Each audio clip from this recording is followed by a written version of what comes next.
Pullen Creek, next to the Big Dipper Waterfall, near Crown King, Arizona. Pretty awesome, pretty cool. Hike wasn't too bad coming in here. The description I had in the hiking book I had made it seem like it was a little bit more difficult than it actually was. Alright, here you go. Here's the waterfall. My understanding is 30 feet deep. Looks like swimming hole should be a little bit bigger. I'm not going to go swimming, it's a little bit chillier today, so either way, here it is.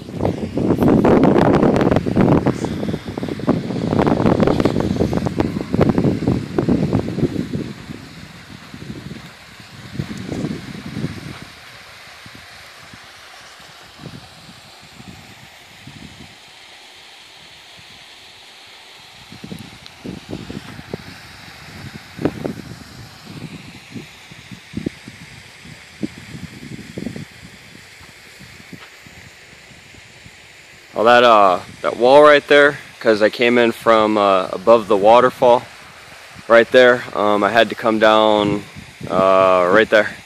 It wasn't too bad. Looks like it'll be pretty simple to get back up to.